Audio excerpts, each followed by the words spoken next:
Alex Reece was the kind of student teachers barely noticed, quiet, respectful, always on time. Jamie Lau, a promising valedictorian, never imagined her name would end up in his secret notebook marked for death.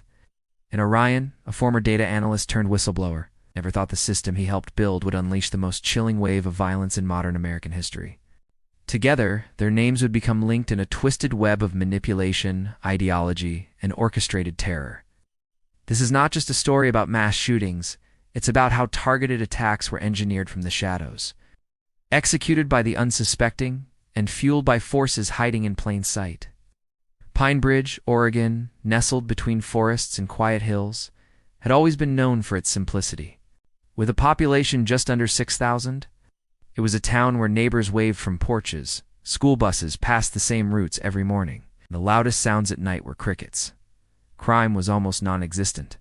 The police department had only 5 officers, most of whom spent their time issuing parking warnings or helping with lost pets.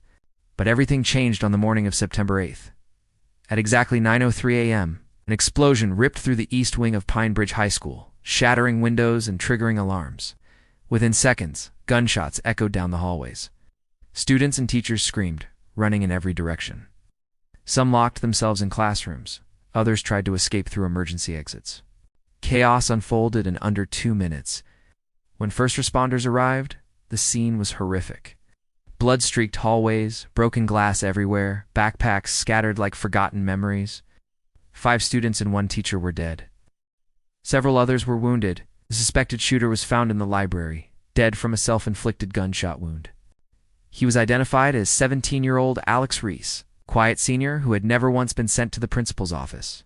He had no history of violence, no disciplinary records, no red flags. That made everything worse. The town, paralyzed by grief, struggled to process the tragedy. Candlelight vigils were held at the school grounds. Tributes poured in. Local news stations framed it as a senseless act of violence by a disturbed youth. People searched for signs they might have missed, changes in behavior, cryptic social media posts, strange drawings, but nothing pointed to a motive. That's what made the incident stand out. There were no manifestos, no angry rants, no personal vendettas. Everything about the attack seemed too calculated, too organized.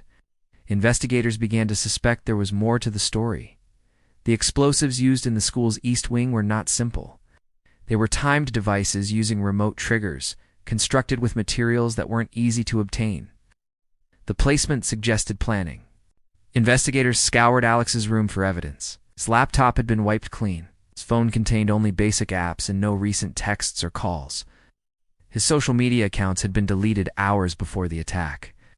It was as if someone had erased him from the inside out. What disturbed authorities most was the level of precision. Alex hadn't fired wildly. Each of his shots had hit vital points, almost like someone trained. Surveillance footage revealed he wore noise-canceling headphones and walked calmly through the halls before turning the gun on himself. None of it fit the profile of an impulsive teenager snapping under pressure. The idea that he acted alone became harder to believe. As federal agents arrived to assist local authorities, whispers of something larger began to circulate. In Pinebridge, where life had always been quiet, a silent storm had passed and left a trail of questions in its wake. 2 days after the tragedy at Pinebridge High, as the town was still buried in grief and media vans lined the streets, a maintenance worker made an unexpected discovery. While cleaning out the remains of Alex Reece's locker, he noticed a panel at the bottom slightly loose. Curious, he pulled it open and found a black spiral-bound notebook tucked inside. Its pages were filled with sketches, handwritten notes, and unsettling patterns. Every page began with the same word scrawled in red ink: cleansing. The writing was meticulous, organized in a way that felt less like the work of a troubled teen and more like a planner, preparing for something far bigger than anyone had imagined. Investigators immediately took possession of the notebook. As they flipped through its contents, a disturbing picture began to form. The first section listed names, dozens of them, some with red X marks through them, others circled. Some of the names matched students and teachers at Pinebridge High, but many belonged to people with no known connection to the school or even the town. A quick cross-reference revealed something even stranger. One of the names belonged to a 22-year-old woman in Boise, Idaho, who who had died in a single-vehicle car crash 3 weeks earlier. Another name matched a missing person from Spokane, Washington. Suddenly, what had appeared to be a school shooting took on the shape of a wider, more coordinated effort. Even more alarming were the diagrams included in the notebook. Detailed floor plans of Pinebridge High were just the beginning. There were also blueprints of the public library, city hall, the water treatment plant, and the local bus depot. Each had hand-drawn red markings in strategic areas, entries, exits, choke points. Investigators suspected these weren't just doodles, but tactical plans.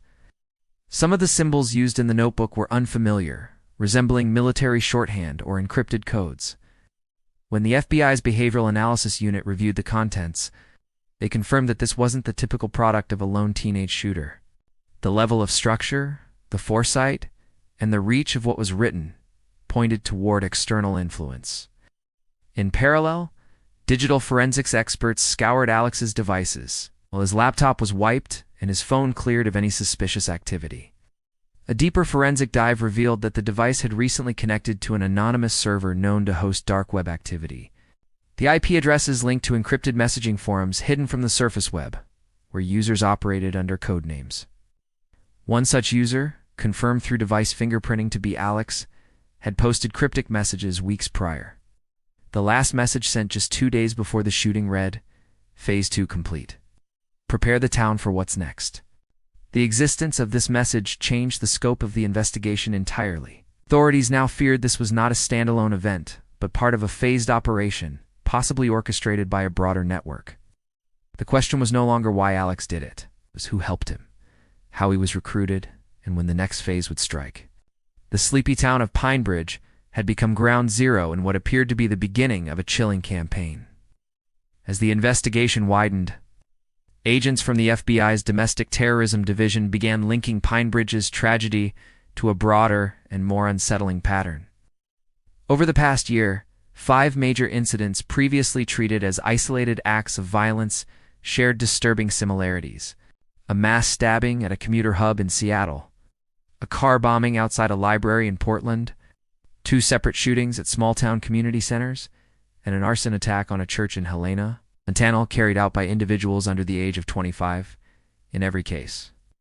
The attacker had no prior criminal history, no clear motive, and no surviving connection to any extremist organization. Each case had been closed independently. But in light of the new evidence found in Alex Reece's notebook, those conclusions no longer seemed reliable. Behavioral analysts uncovered a chilling thread tying the incidents together: journals, drawings, or written plans left behind by the attackers, all referencing a cleansing, a restructuring, or phase-based missions. Each writing was disturbingly calm in tone, as if the violence was part of an accepted duty. Though the language varied, certain phrases were repeated across different cases, too exact to be a coincidence. The most haunting phrase appeared in all 5 events in some form: erase the rot, clear the future. These weren't random outbursts, they were orchestrated acts under a shared ideology. FBI cyber teams then turned their attention to the anonymous forum linked to Alex's online activity.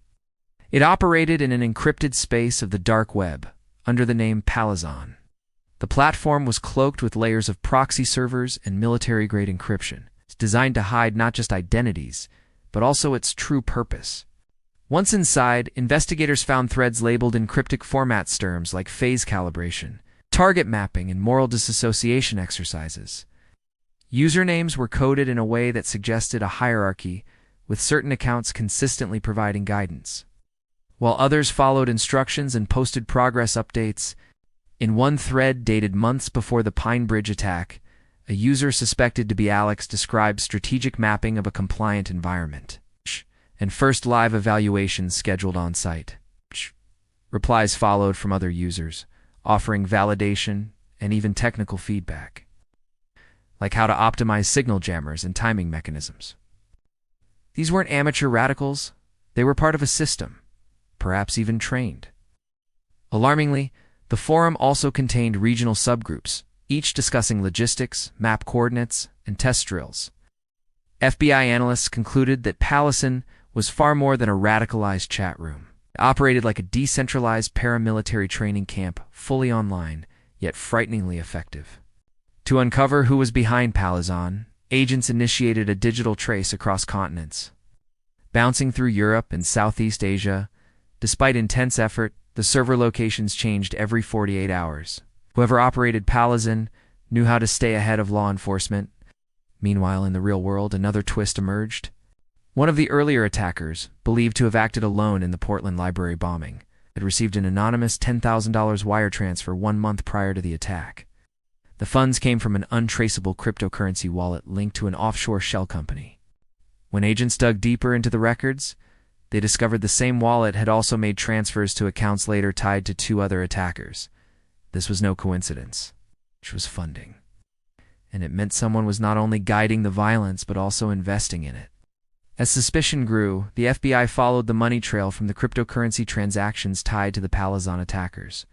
The investigation led them to an unexpected source, a high-level shell company registered in the Cayman Islands under the name GSS Holdings.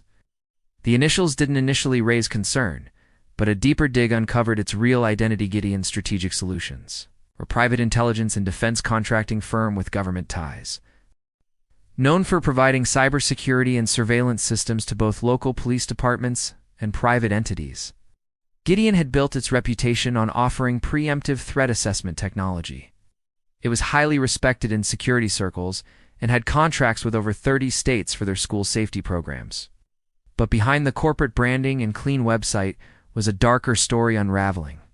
One of the company's now-defunct internal divisions, listed vaguely in records as behavioral threat simulation, had been quietly dissolved just a year prior.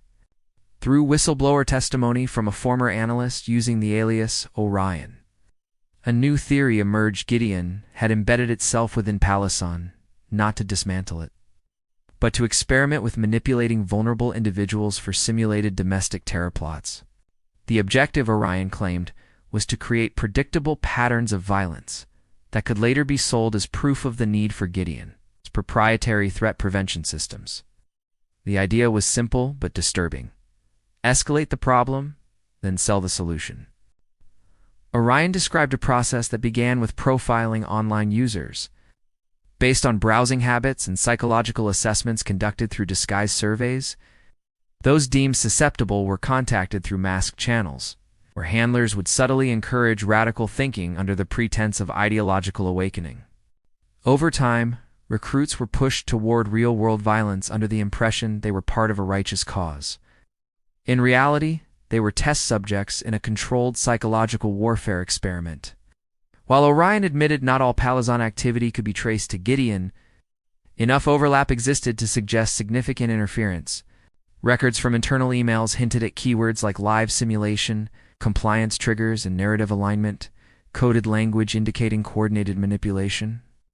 In response to mounting evidence, a federal task force raided a Gideon data center in Colorado. However, hours before agents arrived, a fire broke out inside the building. By the time fire crews extinguished the blaze, key servers were destroyed and backup drives melted beyond recovery. Surveillance footage showed masked individuals bypassing security, possibly insiders.